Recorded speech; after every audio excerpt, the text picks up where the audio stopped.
drink yet. Earl, did you have to crow this early? You did fine, Earl.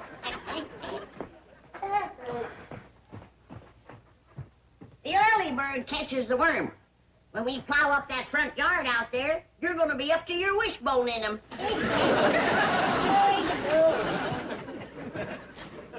You'll start plowing the first light of daybreak.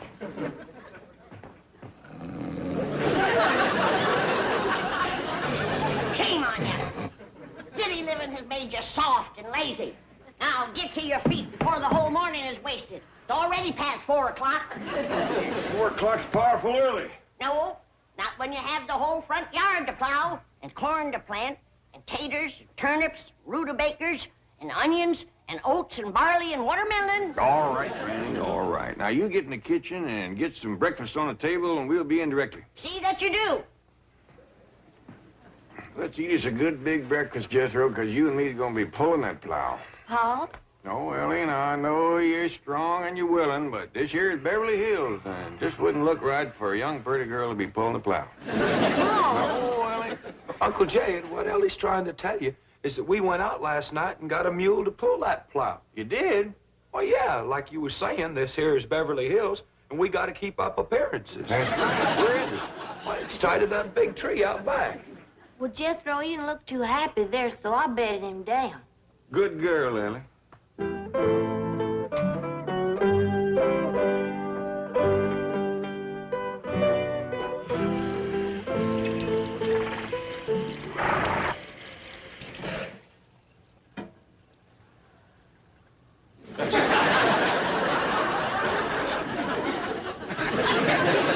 I didn't see no mule laying on the floor. Couldn't have seen a mule laying on the floor. There ain't no mule to see.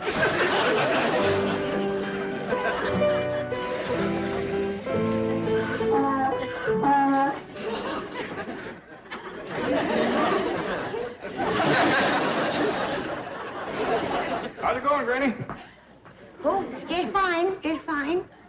Ted, did you notice anything unusual about the kitchen this morning?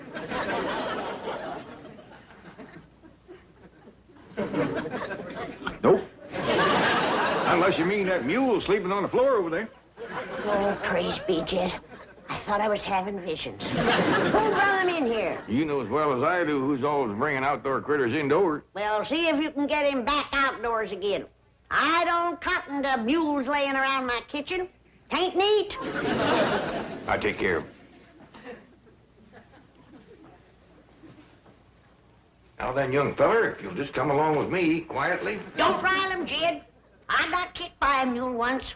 I want to tell you, it smarts. Granny, can I help you? You can help your pa get that mule out of here. You sure can. You won't move for me.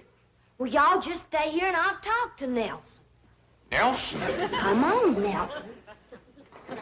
If she could just talk to folks the way she talks to critters, we'd have us a politician in the family. Get that mule bed out of here and wash up for breakfast, all of you.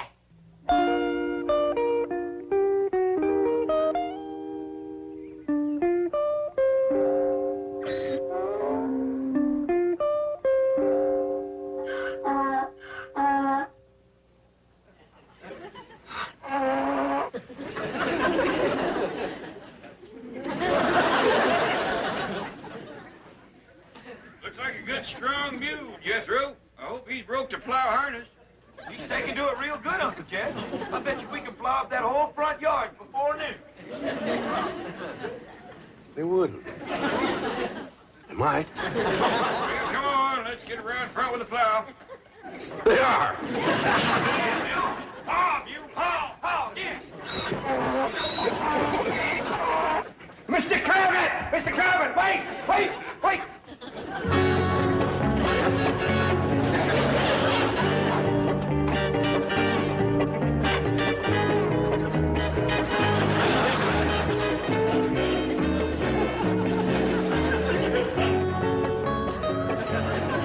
Oh, and Jethro's bringing the plow.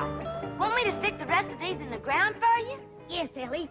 This being the dark of the moon, we'll plant the things that grow underground first, like our taters and our turnips and our onions and our beets and our radishes. Then comes the light of the moon, and we'll plant our corn and our beans and our tomatoes.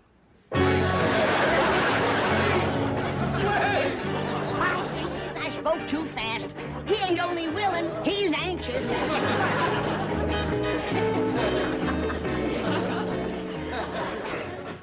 Oh, howdy, Mr. Drysdale. Is them your work clothes? So, Ellie, and just because you're such a nice neighbor, I'm gonna let you plow the first furrow. But unless you've got tough feet, you better put on some shoes. Granny. Ellie. Please. He is anxious. I'll go see what's holding up the men folks with the plow. It ain't no use, Uncle Jed. This here mule's done made up his mind. He gonna sit for a spell. Yeah, knowing mules like I do, we might as well set for a spell, too.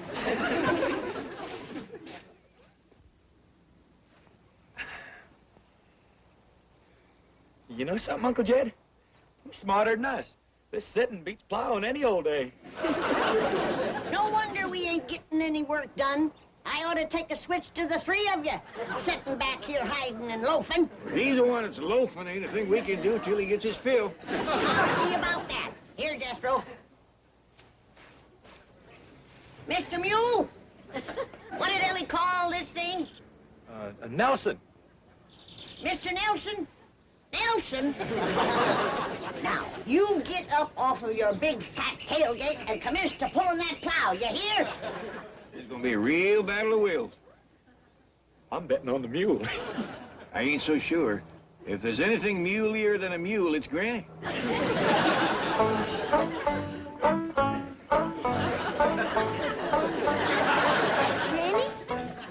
Granny? Ellie Mae, you busted the spell. Another minute and I'd have had that fella buffaloed. What's the trouble, Ellie?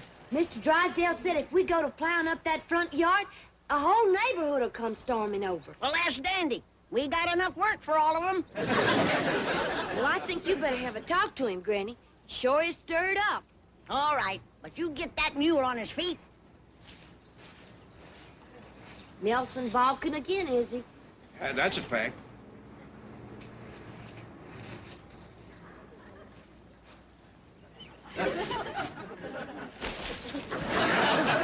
Hey, Ellie, what'd you say to that there mule?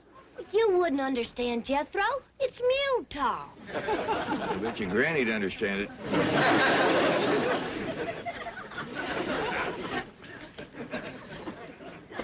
Hold on there! What are you doing? Granny, you can't grow things like turnips and onions here in front of the house. That's turnip and onion soil if I ever tasted it. You can't grow anything. There's a zoning ordinance here. Now you tell me. I already swallowed it. Bless you. Thank you. Granny, you don't Bless you again. You better get some shoes on your feet. Hi, Mr. Drysdale. Hey, Ellie got the mule up, Granny, and Uncle Jed will be here with the plow directly. Bless you. Oh, I've got to get home and get some clothes on or I'll catch pneumonia. Promise me you won't do anything until I get back. I've waited as long as I'm gonna wait. Jethro, you take him in the house and put some shoes on him and some dry clothes. Okay, Granny. Come on, Mr. Drysdale. No, no! Hey, you better never say no to Granny unless your hide wants tanning.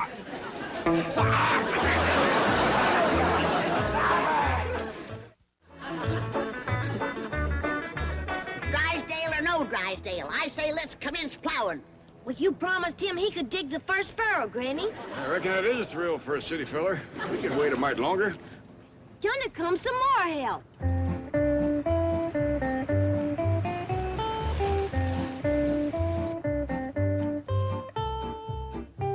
What in the name of Secretary Freeman are you doing?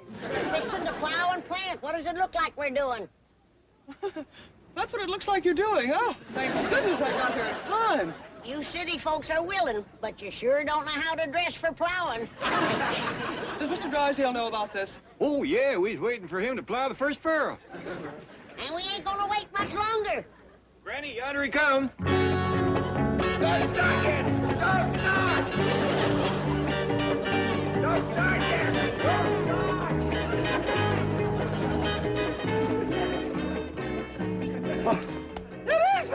Drysdale. I reckon he ain't done much plowing or he wouldn't be so all-fired anxious. Miss Hathaway, I'm glad to see you. But Chiefy, you can't plow up this front lawn. There's a zoning ordinance here. I figure a little fertilizer will take care of that. Have you taken leave of Oh, your... shut up!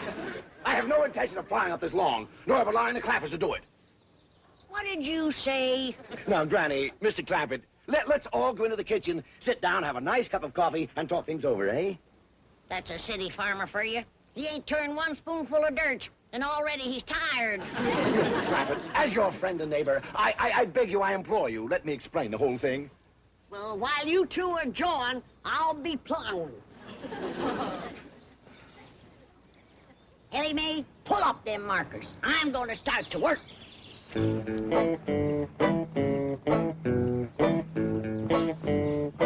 Giddy up, mule! Ha! Let's go! Here he goes again. Ellie Mae, get that Beverly Hills jackass on his feet. Should I, Pa? Well, Mr. Drysdale seems right in earnest. Reckon a little confab first won't hurt nothing. Granny, may I give you a lift to the door? Yeah, take them. These the lazy ones. Well, now, as I was saying, that piece of ground out front is the best on the whole place for gardening. It's nice and level, it's got no stumps or brush to clear, it's handy to the house, and it's handy to the street. So as Granny can set up a little stand and sell some of the stuff she growed. Well, I reckon Mr. Drysdale got up a mite too early for a city fella. Ellie Mae, give him some more coffee. Mr. Clampett, your neighbors in this lovely and exclusive section would never accept such action. They would originate petitions. They would bring legal proceedings. They would take every means to protest vigorously and vociferously. You mean to get him riled? Exactly. Well, now, we sure don't want to do nothing to rile the neighbors, but Granny's powerful set on plowing and planting that piece of land out front. Mr. Clampett, I will explain to Granny that in addition to the aesthetic depreciation and the local hostility that would obtain, the net results in volume of produce weighted against value per acre would make the entire venture economically unfeasible. Well, if you're going to explain it to her that way, I might just as well start plowing. You gonna tell Ellie to get that mule up, or am I gonna have to start turning that ground by hand? Granny, just bank your fire for a minute. Ain't you done jawing yet? No, not quite. What time is it? Almost straight up for 9 a.m. Hear that, Jed? We've done wasted the whole day. Hey, pour your Granny a cup of coffee. You want to do your granny a favor? You get that four-legged friend of yours to pull in the plow, like he was paid his bucket of oats to do. Granny, I dasn't without Pa tells me it's all right to do. Are you gonna tell her? Not right this minute. Now, sit down. Setting is for hens, not for farmers. Now, I'm going out there and look that mule in the eye till he does my will.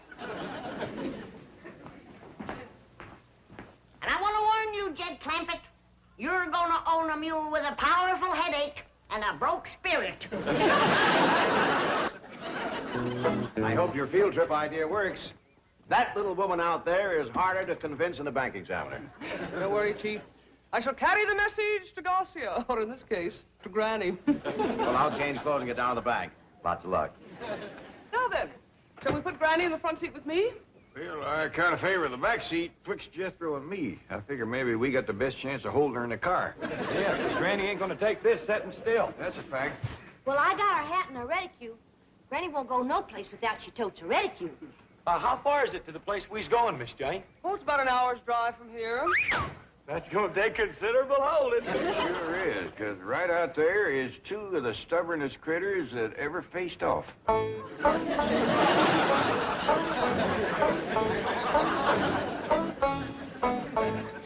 You're getting a headache. You're getting a headache. You better, 'cause I sure am.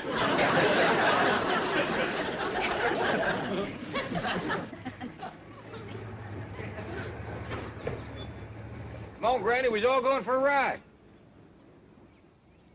Well, if that don't take the roof off in the barn, loafing isn't bad enough. Now it's joyriding on plowing day. It ain't exactly joyriding, Granny. We got something to show you. Indeed we have, Granny. This will be a ride you'll never forget. That's for sure, because there ain't going to be no ride to remember. The pleasure is considerable if you come, Granny. Miss Jean's gonna show us all about gardening and crop raising. That'll be the day when a city woman can show me. Jethro, I reckon in order to save time and palaver, you'd best fetch Granny along. Granny, you know I got to do whatever Uncle Jed says.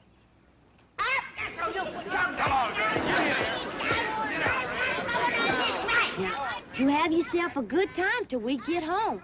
There's lots of food and water, and you can go for a swim in the cement pond if you want to.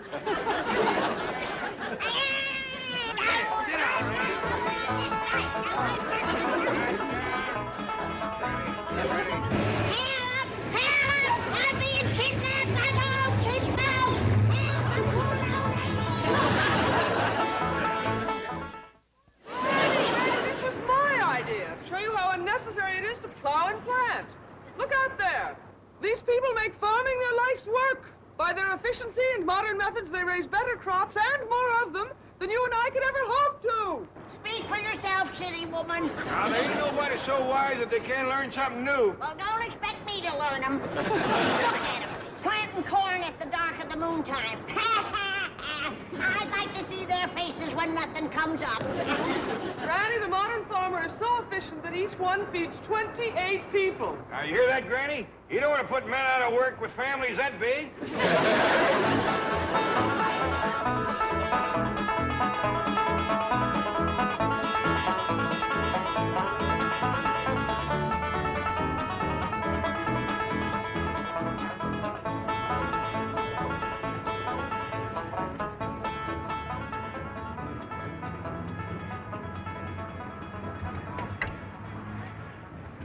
How come we stopping here, Miss Jane?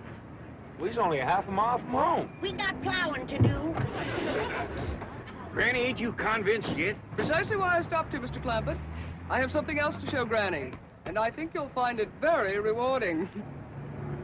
What's that mean? I think it means you're going to get a reward. In that case, get out of my way.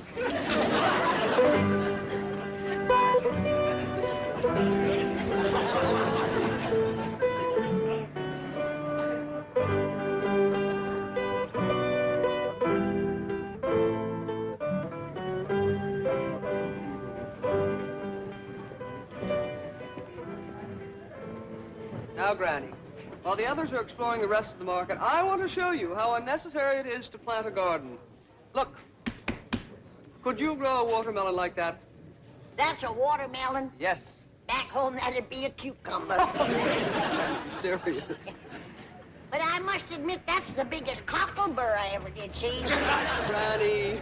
I'd sure hate to comb a mess of them out of a mule's tail. Granny, this is a pineapple all the way from Hawaii. In fact, there are fruits and vegetables here from all over the world. Come on. Ah. You know what this is? It looks like a hairy hickory nut. It's looking back at me. This is a coconut from the Philippine Islands. And over here are bananas from Central America, and here are nuts from South America. Well, that's one thing they don't have to bring to California. Nuts. Granny, you just won't take me seriously, will you? Well, everything's so mixed up out here. It's got me discombobulated. Now, everybody knows that you plant turnips on July the 25th. But out here, you can't tell the difference twixt July and October. Well, why bother to plant them all when the best in the world are here at your fingertips? Look at these turnips. Well, now you got me beat. I once growed a double turnip, but I never pulled 4 out of one hole.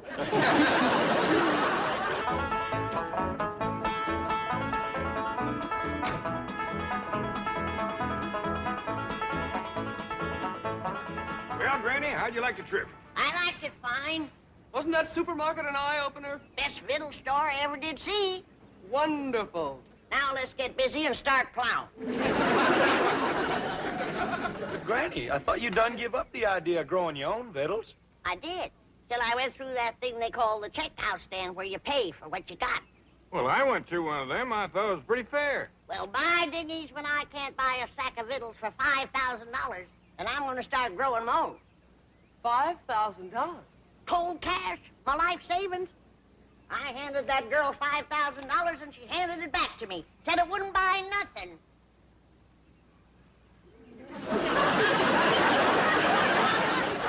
Well, no wonder, Granny. It's Confederate. So am I.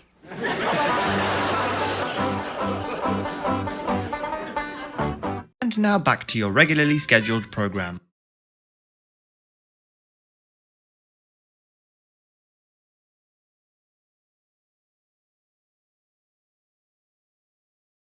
Now hear that? Get out of here!